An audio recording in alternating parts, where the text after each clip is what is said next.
Selamat petang, salam sejahtera. Isu hangat petang ini serangan jantung Dr. M dan sepucuk surat buat Anwar. Berita sepenuhnya. Bekas rekan sekerja saya di DJE firma PR Daniel J. Eldelman meminta saya bekerja sambilan bersama mereka untuk menjayakan beberapa proyek. Semasa perjalanan bersama mereka ke Singapura pada Januari 1989, saya menerima panggilan telepon pada awal pagi daripada suami. Ayah mengalami serangan jantung dan berada di hospital. Saya tergesa-gesa mengemas barangan, meninggalkan nota untuk bos dan bergegas ke Changi untuk menaiki penerbangan pulang. Rakan yang menjemput di lapangan terbang Subang berkata dia hampir tidak mengenali saya kerana saya kelihatan seperti hantu. Saya berasa amat bersalah kerana ini berlaku ketika tidak bersama ayah. Setiba di hospital besar ke Kuala Lumpur, emak membawa saya berjumpa ayah. Saya tidak dapat mengelak daripada terkejut melihat keadaan ayah. Saya tidak biasa melihatnya begitu lemah dan tidak berdaya. Saya langsung tidak bersedia melihatnya terlantar di katil dengan pelbagai tiub dan mesin yang dipasang. Dia baru berusia 63 tahun pada ketika itu, tetapi agak berat dan perlu menjalani pembedahan jantung. Jantungnya perlu dihentikan seketika semasa ia diperbaiki dan kemudian didenyutkan semula. Pembedahan ini sentiasa berisiko. Walau bagaimanapun, pakar bedah beliau adalah yang terbaik yang kami ada di Malaysia. Dr. Yahya Awang, seorang lelaki tinggi lampai dan terkenal yang kebetulan juga adalah menantu Husin On, berjaya mengumpulkan satu pasukan terkemuka pakar bedah, kardiotoraks Malaysia, pakar bius dan jururawat. Dia mengambil berat untuk memberi taklimat kepada kami tentang prosedur yang bakal dilakukan, dan apabila saya bertanya tentang pelan susulan jika apa-apa berlaku kepada ayah sebelum pembedahan, dia tersenyum lembut dan berkata, ayah akan ditidurkan supaya dia boleh berehat dan segera sebelum dia menyediakan pisau bedahnya. Ayah juga tahu tentang risiko pembedahan besar itu yang perlu dilakukan dalam masa seminggu selepas serangan itu. Pada hari sebelum pembedahan, saya kebetulan duduk di tepi katilnya. Dia tidak tidur dan cukup kuat untuk menulis sepucuk surat yang diserahkan kepada saya. Saya merenung surat itu dan kemudian menoleh ayah dengan rasa hairan. Jika apa-apa berlaku kepada saya, berikan ini kepada Anwar. Anwar Ibrahim pada waktu itu, pada masa itu adalah Menteri Pendidikan dan anak didik kesayangan ayah. Dan jangan buka.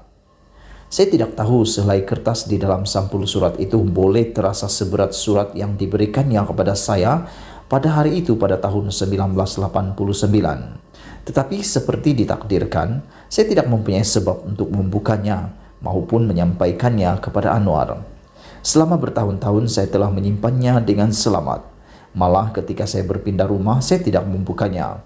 Mungkin harinya akan tiba apabila saya dapat membacanya. Tekanan kerja. Tidak mengejutkan, ayah mengalami serangan jantung pada penghujung tahun 80-an.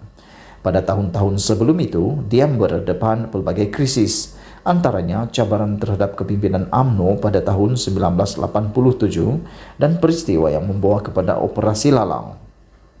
Ini adalah kejadian yang merisaukan ibu semasa dia bersama saya di Kobe, dan dia berasa sangat sedih dan bersalah kerana meninggalkan ayah. Walaupun ayah tidak mengalami serangan jantung sehingga 2 tahun kemudian, saya berpendapat tekanan yang terkumpul terlalu banyak untuk dihadapinya.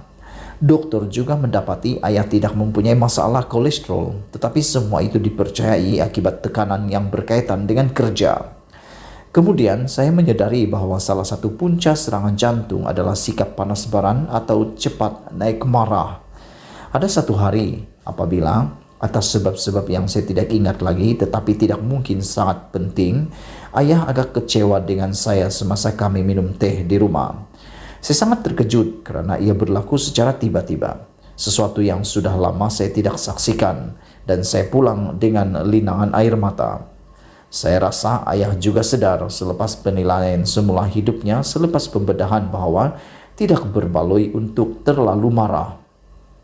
Saya jarang melihat dia hilang sabar sejak itu. Malah dia selalunya orang yang paling tenang apabila berlaku krisis, karena terdapat banyak lagi yang akan datang pada tahun-tahun berikutnya.